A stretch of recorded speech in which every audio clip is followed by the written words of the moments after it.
Héctor Menéndez tiene una larga tradición sindical, política, desde su Marcos Juárez natal, ha pasado por Santiago del Estero, por Córdoba, por Jujuy, por Buenos Aires, nuevamente Santiago, nuevamente Córdoba, ha sido empleado administrativo, ha sido peón cargador de camiones, ha trabajado en la industria automotriz, en las acerías de Altos Hornos Zapla, en la industria metalúrgica en Buenos Aires, ha sido remisero, regente de hotel, etcétera, etcétera. Tiene una larga trayectoria.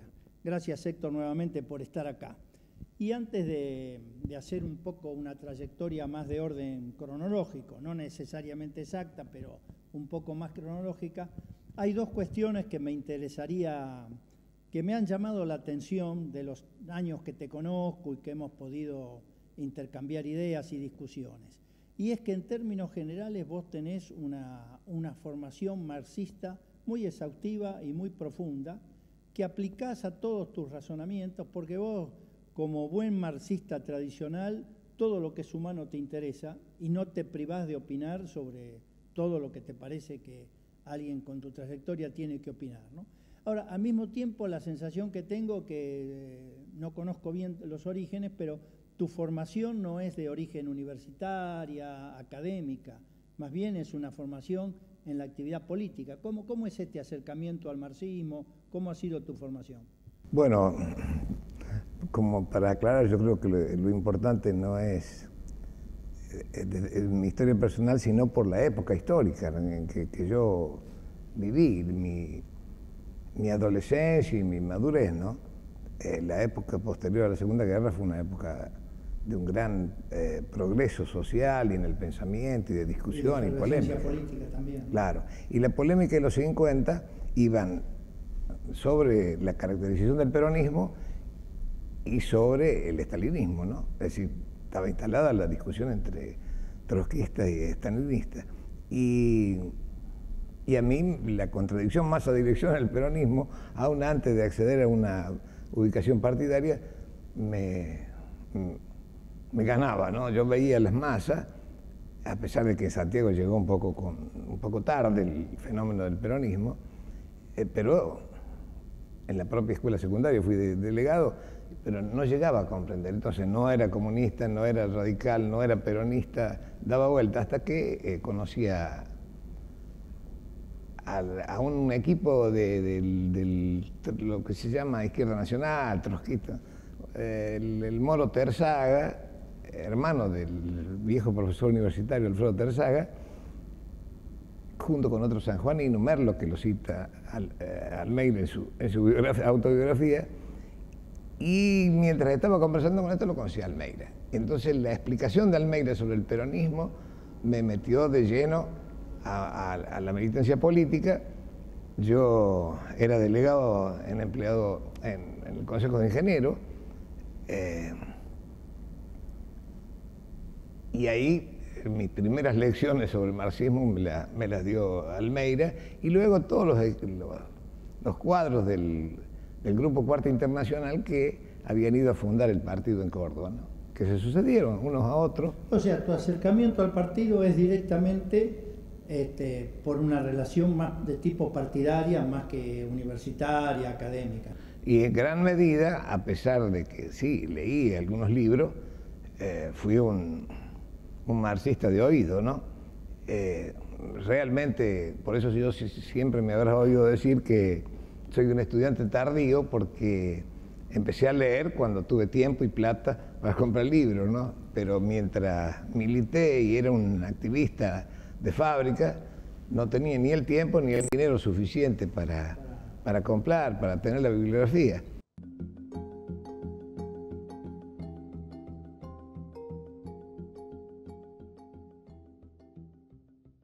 Me llamó mucho la atención en los últimos años que vos tenías una relación muy aceitada con Celia Hart.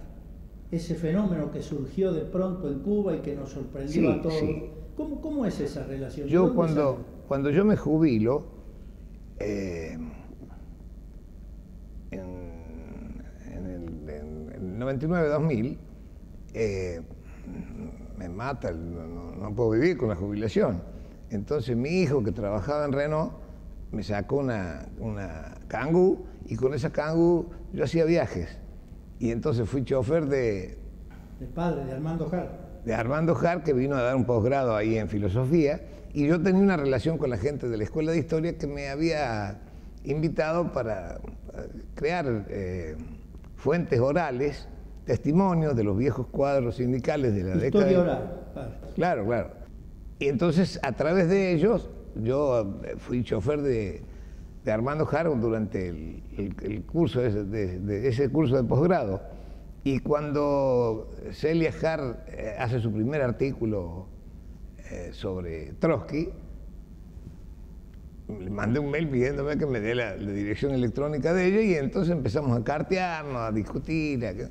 Y cuando Celia vino a un congreso del trotskismo en Brasil, de la Escuela de Historia me pidieron que le conectara para que viniera a Córdoba, que la Escuela de Historia le pagaba el viaje a Córdoba. Ella venía a Argentina después de Brasil a presentar el libro que le había editado de Militant, ¿no? Y bueno, yo tenía una relación más o menos corriente, ¿no? Entonces cuando le dije, la puse en contacto, le pagaron el viaje y fue. Y los 3 días que estuvo en Córdoba, bueno, tuvimos oportunidad de conversar de todo, ¿no? Y conocerla. Antes de pasar, ¿qué valoración ha sido una pérdida muy importante para todos nosotros que tenemos una corriente de pensamiento, ¿eh? La pérdida de Celia Jar en Cuba, el accidente ese desgraciado, bueno, ha sido una pérdida importante, pero ¿qué balance hace de su corta vida política? Yo creo que lo más destacado de ella no era una teórica del marxismo, era su valentía, su pasión política y su valor, ¿no? Porque había que tener cierto valor para enfrentar el aparato. Esto es cierto, esto lo conocemos todos, ¿no? De hecho es cierto que le retiraron el carné, ¿no? El carné de afiliada se lo retiraron, ¿no? Sí. Ella me contó porque le dieron la opción de seguir con la ingeniería y la docencia o hacer la política. Entonces ella eligió la política. Entonces salió de la universidad y daba clases en las municipalidades, en sectores así marginales, ¿no? Y se empezó a dedicar concentradamente al trabajo político, a escribir, y empezaron sus escritos, ¿no? Pero ella no era una teórica, lo que tenía era... Yo creo que para mí, ¿no? Para mí y por ahí lo escribí, no sé si lo publiqué, pero lo escribí, que la audacia política de ella tuvo una manifestación muy certera cuando ella planteó primero la teoría de la necesidad de la reorganización de la Internacional Comunista, de la Internacional Obrera, y señaló al chavismo y a Chávez, a la Revolución Bolivariana, como un eje para esa tarea. Después Chávez, como ustedes conocerán, hizo aquel famoso discurso planteando la necesidad de la Quinta Internacional, ¿no? Creo que es importante, independientemente de que una era una aspiración y la otra un planteo un poco fuera de las condiciones reales, ¿no? Porque le planteaba la construcción de una Quinta Internacional a partidos nacionalistas, de direcciones burguesas o pequeños burgueses nacionalistas que no tenían esa decisión. Yo pude estar solo 2 veces con Celia Jar, 2 veces que vino a Buenos Aires, y ella, en una de ellas ya me contó que cuando ella vuelve de Alemania Oriental, muy desalentada por lo que había ido a profesionarse, ¿no? A estudiar ahí en su profesión, ella dice que vino muy desalentada y que el padre, que de la dirección original era el único marxista, Armando, le dice, bueno, léete esto, y le entrega los 3 tomos de Deutscher, ¿no? Al menos eso es lo que me contó ella, ¿no? Sí, ella lo dice en un texto. También, ¿no? Sí, lo dice. Nosotros le dictamos en Córdoba, porque cuando le pedimos a la gente de Militant que nos mandara algunos libros de los que iba a presentar en Córdoba para que también los presentara en Córdoba, que ella estuvo en la Escuela de Historia, estuvo en varios lugares importantes, nos dijeron que no podían porque que costaba mucho el flete de los libros de España, donde se había editado los libros, hasta aquí. Entonces nosotros le hicimos un folleto que cuando acá en el Centro de la Cooperación presentó el libro, lo puso sobre la mesa y lo contó y lo mostró, porque había sido muy bien editado, muy bien diseñado, ¿no?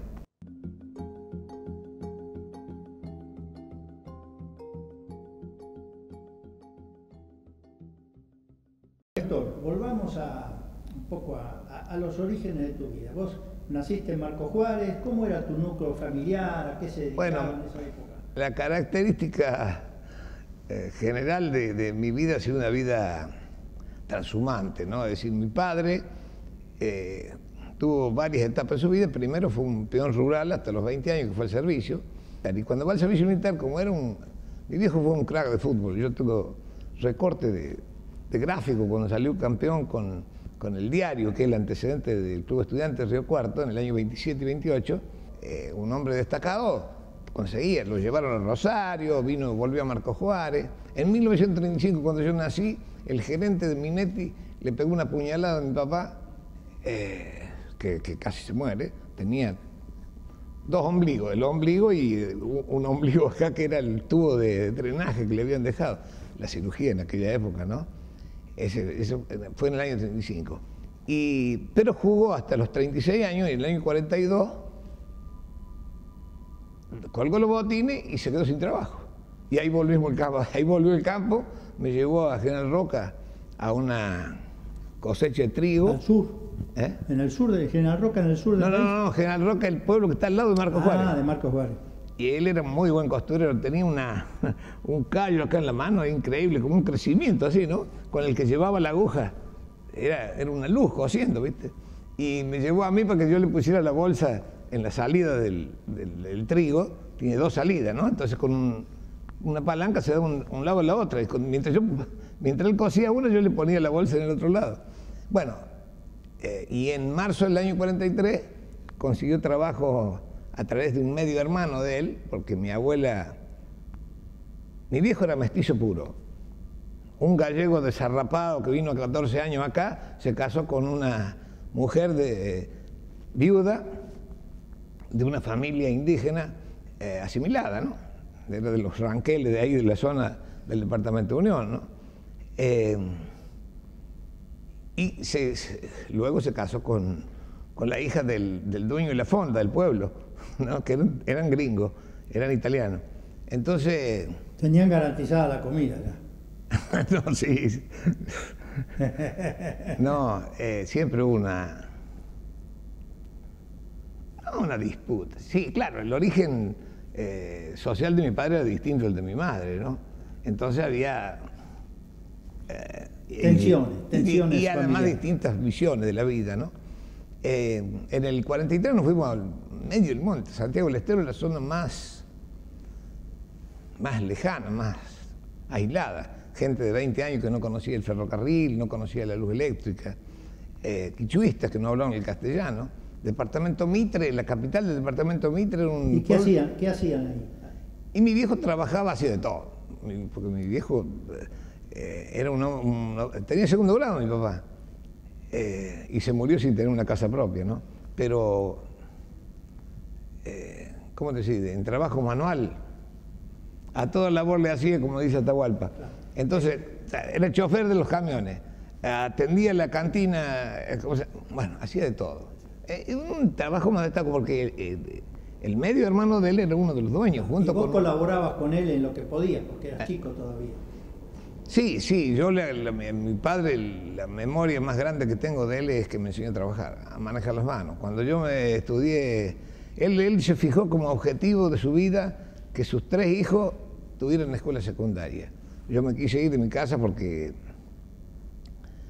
había crisis económica. Cuando tenía 15 años, mi viejo, por Dios, tenés que quedarte. Entonces yo changaba, trabajaba los veranos, porque en la escuela industrial hacía teoría y taller, pero me quedé hasta que me recibí. Al mes de recibido, a Córdoba. ¿Vos llegás a Córdoba en qué época? ¿En los 50 y algo? 31 de enero del 55. Del 55. ¿Y ahí a qué te dedicas? Bueno, no tenía el servicio militar y en aquella época el Estado tenía que pagar medio sueldo y los particulares tenían que reservar el trabajo para cuando vos salieras. Entonces nadie te daba trabajo, si vos no tenías el servicio militar hecho. Yo rendí en la fábrica de aviones, rendí en la CATA, como tornero, como ajustador, y en todos lados cuando veían que no había hecho el servicio. ¿Y cuál fue tu primer trabajo formal? Mi primer trabajo, cargaba camión en Cibel, una vidriería muy grande que había, y le firmaba la renuncia cada mes y medio para eludir el tema de la estabilidad, ¿viste? Y luego empecé como yo tenía la escuela industrial, y era bastante interesante el nivel, digamos, académico de la Industrial de Santiago, del ciclo superior, 6 años, igual que la Otto Krause de acá. Y un día apareció la posibilidad de un cálculo de un galpón y de dibujarlo, y un primo hermano mío, porque, como te digo, mi vieja se casó con el hombreador de bolsa. Todas sus hermanas se casaron con 300 hectáreas en la pampa húmeda. Entonces había una señalada diferencia. De clase. Claro, claro.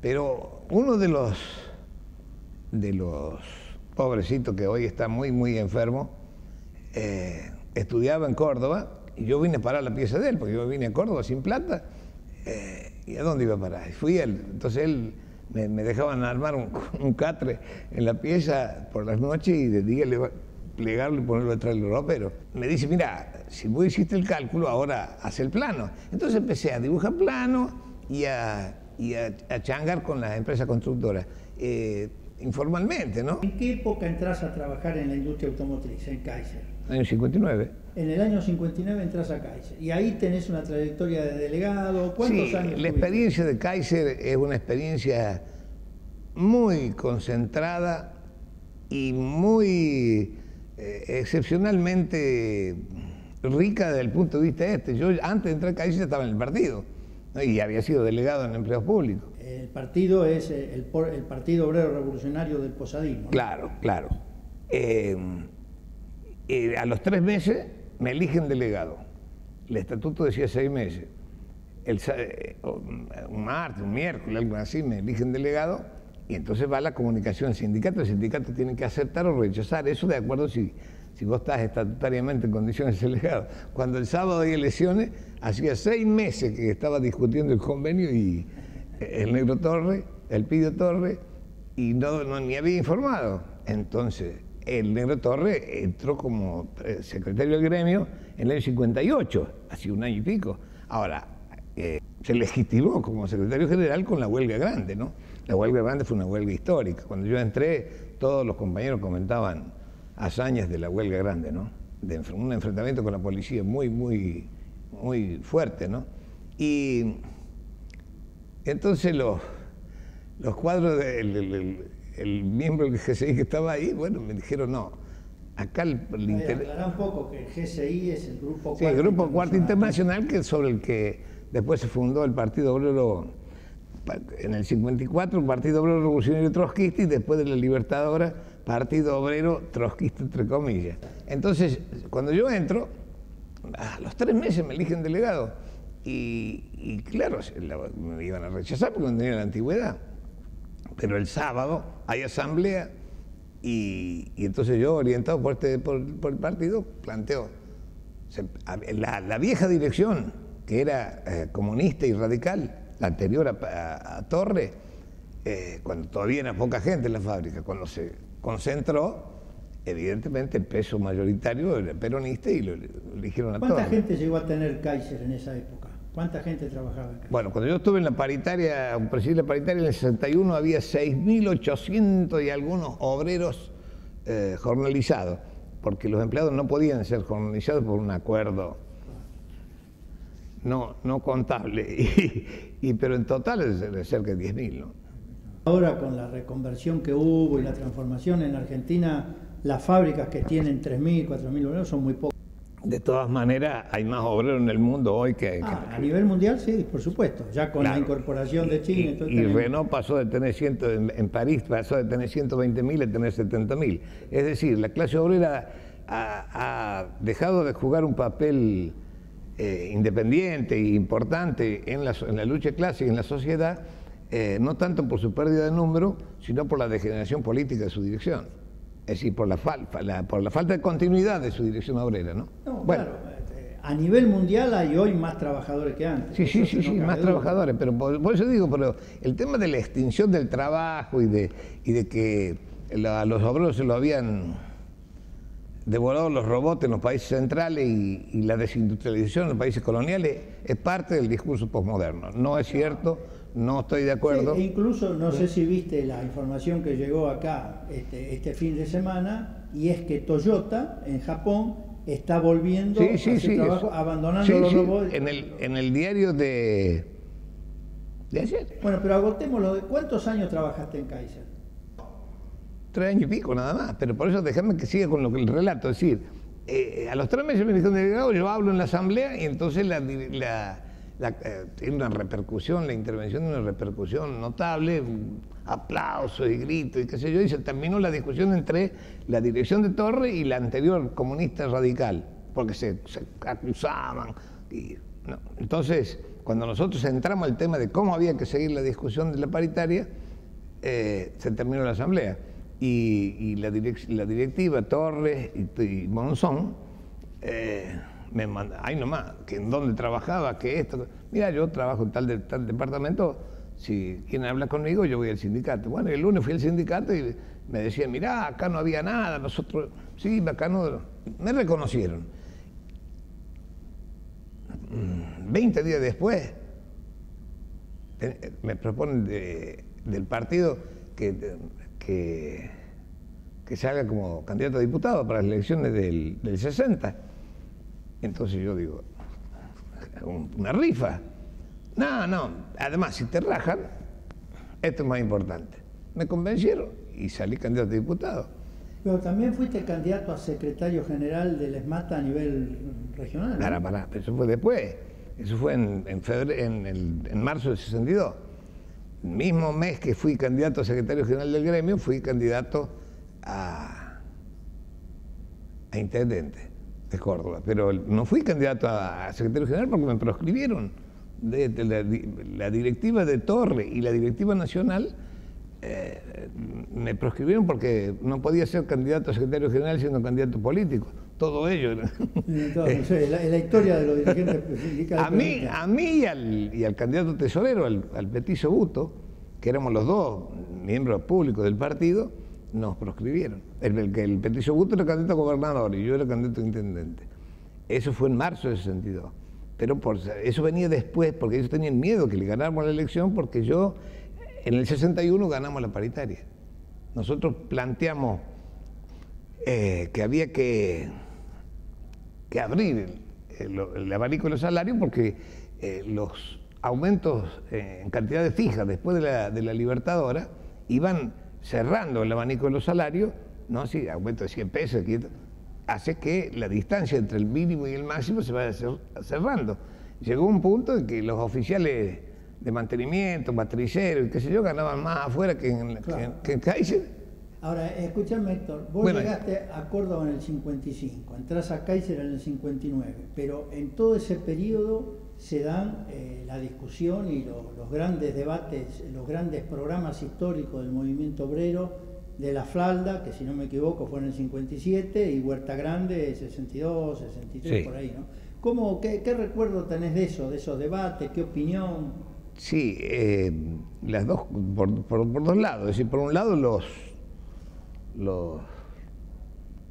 troscos nacionales, el ya difunto Ernesto Ceballos, un abogado laboralista que fue uno de los que estuvo en la redacción del programa La Falda, y el Moro Terzaga, en la casa de Terzaga, en la calle Entre Ríos, ahí lo tipearon y qué sé yo más o menos conocía eso. Yo recuerdo que una vez yendo en Córdoba contigo, íbamos caminando y vos me dijiste, en esta casa todavía está la máquina de escribir donde se tipió el programa. Sí, en la casa de los Terzaga, sí.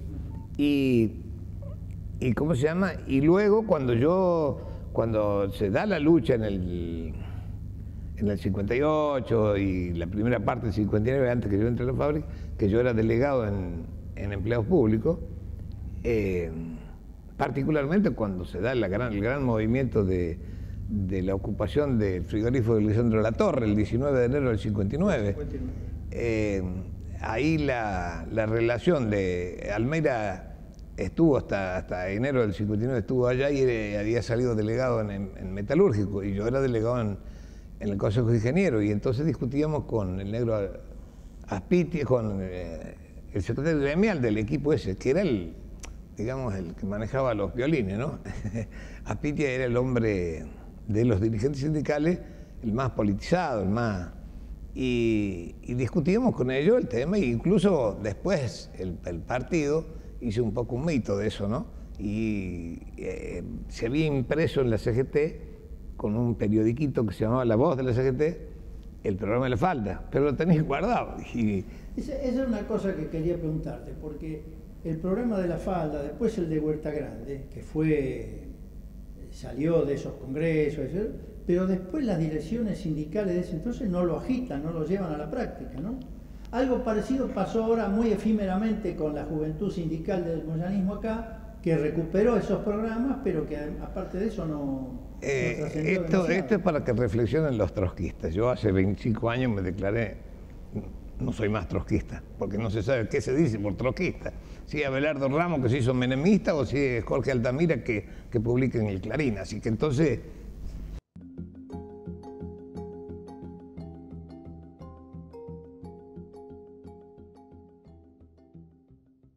Los trotskistas tienen que reflexionar por qué la falda y Huerta Grande fueron hechos por ideólogos, por politólogos, laboralistas trotskistas. ¿Dónde? Es que precisamente el programa de transición es uno de los aportes más grandes que hiciera Trotsky a la lucha de los países atrasados.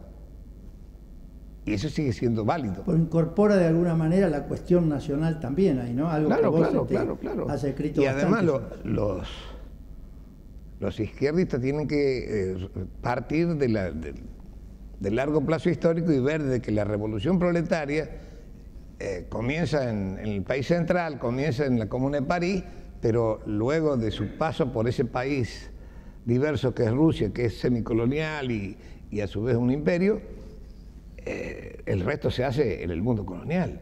La revolución colonial mundial fue el fenómeno histórico de masas más importante, y no es casualidad que se renueve un movimiento social importante, sin ser una etapa revolucionaria esta sin duda, en el mundo colonial, en América Latina, Venezuela. Eso me lleva a otra cuestión, Héctor, porque en aquellos años, está la Revolución Cubana en el 59, donde el posadismo es la fracción que ve con más claridad ese fenómeno y ese proceso. ¿La qué dijiste? La Revolución Cubana del 59, donde el posadismo es quien más se anticipa y ve con claridad ese fenómeno, incluso destaca militantes como el querido Lungarzo, que fue allá, etc. Y por otro lado, en el 62 se da la ruptura del posadismo con la Internacional, ¿no? Sí. ¿Cuáles eran los debates de esa época, vistos desde tu óptica? No, evidentemente a Trotsky lo asesinan porque no tenía partido. Así de simple. Así de simple. El nivel político, teórico y la importancia de Trotsky no tenía relación con su organización. ¿Cómo se le va a meter el novio de la secretaria sin saber de dónde venía? No. Lo asesinan porque no tenía partido. Si tenía partido, la mínima medida de clandestinidad era que ese tipo no podía entrar. Pero estaba claro, tenía guardia, tenía todo, pero porque no tenía partido, no tenía militantes, tenía un aparato. Bueno, y cuando muere, entonces no hay partido. Se juntan, un cuadro, todo el equipo de la Cuarta Internacional de Europa era un equipo de intelectuales que habían participado del análisis histórico y sociológico y político de Trotsky, el fenómeno de la degeneración política de la Unión Soviética y de la Tercera Internacional, pero no había partido. Por eso cuando Posada le decía, che, el Congo, dice, ¿en qué idioma querés que te escriba un artículo sobre el Congo? Dice, hablaban 6, 7 idiomas. No, ¿qué artículo? Andá al Congo, organicen una célula, ¿no?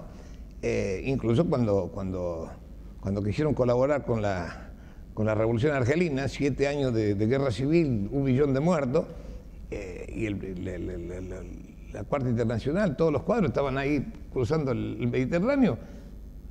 Nada. Entonces, Es una experiencia interesante los 3 torneros argentinos que el posadismo manda a hacer las armas para la revolución. Esa es una experiencia que se conoce poco. No, el más destacado, que todavía está en Argelia y que está la represión o el nivel del autoritarismo del gobierno argelino impide su publicación. Apareció ahí entrevistándole a Cristina Fernández como peronista.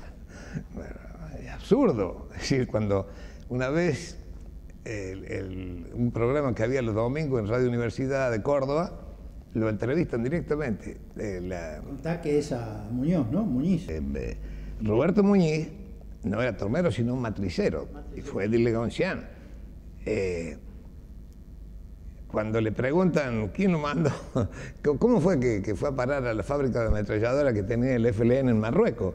En los Naranjales de Marruecos el FLN tenía una fábrica de ametralladoras y este hizo una revolución. Cuando fue porque era un matricero de calidad.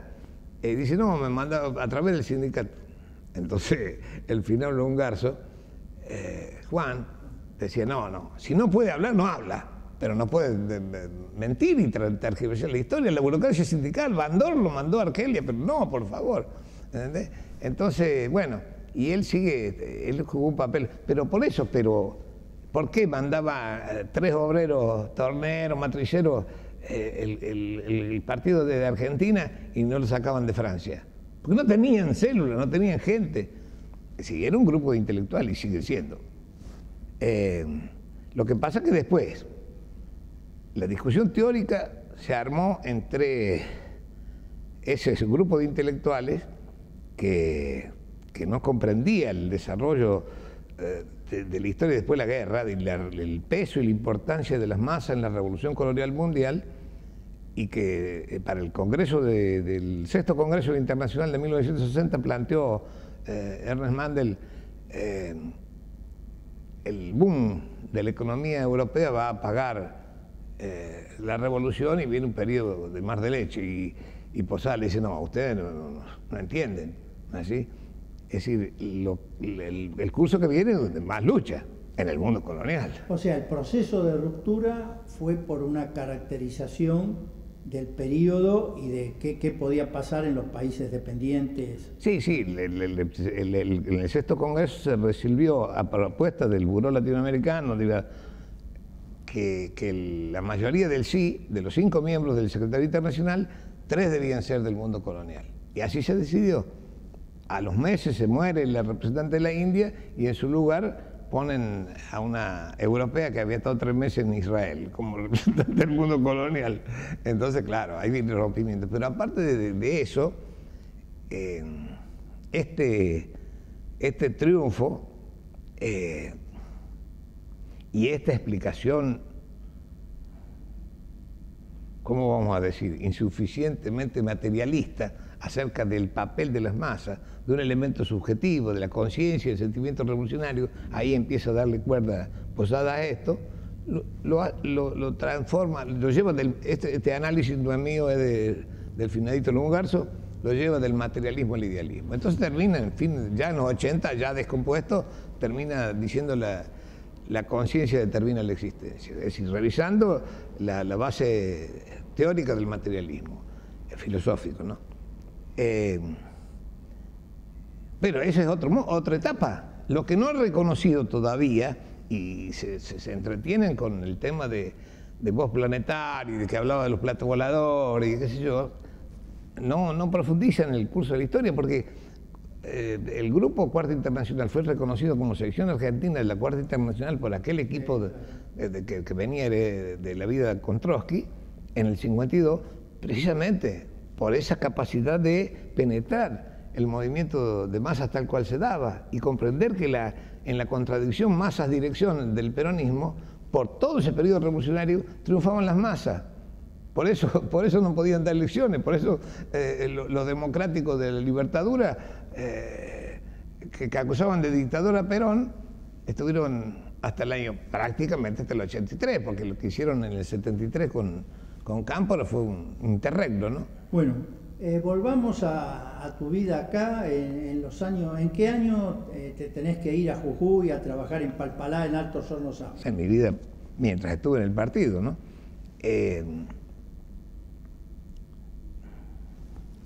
Una relación dual. El trabajo político en el partido y el trabajo en la fábrica, ¿no? Que está articulado, pero bueno, cuando yo no estaba en una gran fábrica y no tenía el problema se transformaba en una actividad partidaria. Cuando me echan a mí me llevan preso, sí, el golpe de Estado del 62 que anuló las elecciones, hizo un operativo que se llamó Arcoíris y terminamos en la cárcel de Caseros. El Petiso Busto, yo, 5 de nosotros. Y ahí me echa la patronal. No viene el caso, después la asamblea resolvió que yo trabajara para el sindicato y que el sindicato me pagara los salarios mientras durara el juicio, que duró 7 años. No, evidentemente, a mí me habían destruido la casa, pero la que alquilaba, pero cobré 2 quincenas, 1 quincena, algo así, después renuncié y dije, no, un trabajador despedido labura, busca laburo y un dirigente despedido labura, ¿no? Entonces se cortó la relación y entonces empezó por primera vez el regional Córdoba del partido funcionaba con los cuadros locales, porque siempre había tenido la presencia de los que mandaban de acá de Buenos Aires, del Buró Político. Y bueno, yo era secretario regional y había diferencias, particularmente había muchas diferencias con Fanjul, ¿no? Y el partido había comenzado acá a transformarse en otra cosa, ¿no? Cuando perdieron la elección con la lista marrón, en la que Getino, Almeida y un santiagueño, no me acuerdo, vive allá en Villa Diamante, fueron candidatos, tenían un prestigio muy grande, pero habían incorporado algunos compañeros nuevos que estaban en el exitismo, que iban a ganar la elección, a Pandor iban a ganar la elección. ¿Cómo fue tu actividad en Jujuy, en Altos Hornos Zapla? No, yo cuando fui al Altos Hornos Zapla fui aparentemente para quedarme en el trabajo político de Jujuy. El trotskismo tiene, de Tucumán para allá, tiene unas tradiciones que parecen mentira, ¿no? Parece mentira, me encontré con viejos obreros mineros, obreros azucareros, de tradición y de relación con el trotskismo, pero interesantísimo. Bueno, yo entré a trabajar a Alto Horno en mantenimiento y a los meses un día me llamaron y me dijeron, ¿usted trabajó en Kaiser? No sé. Yo pienso pensé siempre que el dato se lo dio la burocracia de ATE. Yo cometí el error de ir a una reunión de ATE. ATE era el CGT en Jujuy, ¿no? Y había ido a una reunión y participado de una discusión, ¿no? Estaban discutiendo el tema de los bolivianos que traían, entonces querían prohibir. Me acuerdo, había un gordo que era de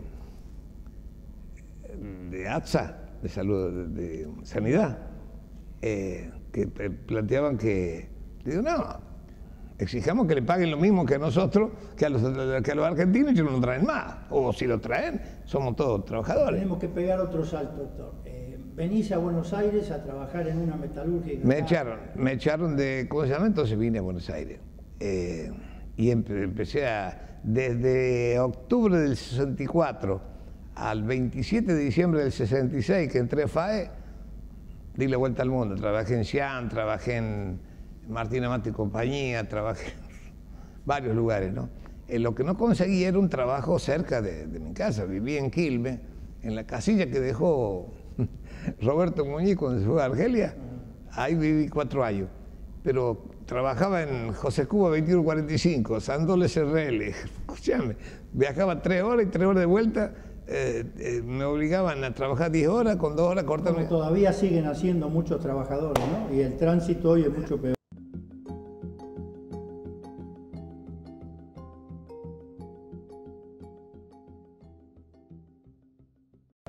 habiendo pasado por tantas formas de trabajo, habiendo sido activista, delegado sindical en tantas fábricas, ¿cuál es qué podés dejarle a los jóvenes? ¿Cuál es tu experiencia de relación base-direcciones? ¿Cuál es tu experiencia asamblearia? ¿Qué podés decir como balance de tu vida sindical? Sí, yo creo que todo eso, el tema del funcionamiento democrático de los sindicatos, tiene un eje: representación proporcional y derecho de tendencia. Esa es la lucha. Sin representación proporcional no hay democracia posible, ¿no es así? Y sin derecho de tendencia, sin derecho de que las agrupaciones, que tienen tradición educada, la falta de partido obrero de masa hace de que en los sindicatos la clase obrera haya utilizado parcialmente los sindicatos como partido, y la forma de funcionamiento eran las agrupaciones sindicales. Pero si no hay derecho de tendencia, que la agrupación pueda funcionar en el local sindical, esto se convierte en una cuestión que debilita incluso al sindicato, porque perdés las elecciones y entonces sos de la oposición. Ellos ganan con la dirección de ESMATA Córdoba, que no es un sindicato, ESMATA no es un sindicato, porque no tiene la base central de un sindicato es discutir los salarios, y ESMATA no discute los salarios. Todo el convenio por empresa que tiene ESMATA. Claro, claro. Entonces perdía la elección en la planta de Santa Isabel y ganaba con los jubilados y con los talleres de la concesionaria. Es una cosa loca. Representación proporcional y derecho de tendencia, asamblea resolutiva, la paritaria. Cuando nosotros dirigimos la paritaria, primero nos eligieron presidente porque presentamos un convenio que era aceptado, ¿no? Y luego dijimos, no, nosotros no firmamos antes de asamblea. Terminamos en que el único de la paritaria que no firmó antes de asamblea era yo, a pesar de que había mandato duplicado de la asamblea de no firmar antes de asamblea. Y se pusieron de acuerdo la burocracia sindical, el Partido Comunista, los ATSA, que había un chileno de ATSA. Cuando fuimos a la asamblea tenían la lista así, impresa por la propia patronal. Comenzamos no aceptando tomar ni café con la empresa y terminaron en un banquete y llevaron la guita así. Bueno, algo que es muy habitual en todo este tiempo también. Bueno, pero la reacción de la gente. Por eso sigo siendo marxista y por eso sigo siendo proletario políticamente. Porque la clase obrera, cuando tiene la posibilidad, por su estructura, por su lugar en la economía, como dice el marxismo, responde en función de una nueva relación humana, de una nueva relación social. Si no tiene las posibilidades, bueno. Dos cuestiones. Vos has insistido siempre, y de esto desde hace muchos años, en el problema de la cuestión nacional en los países dependientes. ¿Cómo verías eso hoy en el marco de las nuevas relaciones en el mundo, la globalización, etcétera? No, yo vuelvo a lo que decía antes. El izquierdismo, que no es la izquierda, yo soy de izquierda, no soy izquierdista, para usar el lenguaje de Lenin, pasa por alto de que la revolución mundial tiene su concentración en el mundo colonial. ¿Por qué? Porque el capitalismo de esta etapa imperialista estableció la División Internacional del Trabajo, y para que los trabajadores se liberen en el mundo colonial tiene que asumir la cuestión nacional como parte de su programa y además convertirse en líderes, porque si no hay un frente de masa, si los trabajadores... En la época de Lenin, donde el campesinado era el 35%, era la alianza obrero-campesina. Hoy hay que hacer alianza con la pequeña burguesía urbana, que es la que se ha multiplicado y la que tiene sus distintas vertientes, pero con la pequeña burguesía revolucionaria, si el partido proletario, si la corriente se reorganiza, la tiene que atraer y ganar, comprendiendo de que tiene que asumir la causa nacional como parte de la lucha de clase. No quiere decir hacerse peronista como Ramos y Izquierda Nacional, pero mucho menos negar la existencia de esta cuestión nacional e igualar a Kirchner con Menem o... Cito, ¿Por qué? ¿Porque nosotros vamos a seguir aquí? No, yo no soy kirchnerista. ¿Que hay que hacer una huelga? Habría que hacer muchas huelgas por una serie de reivindicaciones. De acuerdo, pero no aliados con Macri. ¿Por qué? Porque son ligados. ¿Por qué ganan las elecciones en la provincia de Buenos Aires con el 12% de ventaja sobre el kirchnerismo el buchón este de la embajada? Sergio Massa es un buchón de la embajada. La síntesis de todo eso. La síntesis de todo eso es que es necesaria una lucha teórica, ¿no es así? Un estudio. Por ejemplo, no una polémica histórica con Trotsky sobre la caracterización de la Unión Soviética en la época de Stalin como un Estado degenerado. ¿Por qué no podía ser un Estado de la pequeña burguesía? Porque la base social de Stalin era la pequeña burguesía. Y aún después de la colectivización forzosa, también la pequeña burguesía del campo, la que estaba preparando la vuelta al capitalismo. Por eso nosotros descubrimos, antes que lo supiéramos, que Gorbachov era hijo de un kulak. ¿No es así? Entonces, todos esos hechos históricos exigen una actualización del marxismo mediante una discusión teórica. Nosotros somos los menos indicados en hacer esto, venimos de la fábrica. Yo le decía a mi hija en un momento, yo me siento un mecánico hablando de sociología, de filosofía. ¿Y los teóricos, pequeños burgueses? ¿Y los teóricos de la academia? Necesitamos una bandada de lenines. Ah, bueno, pero esa es una carencia.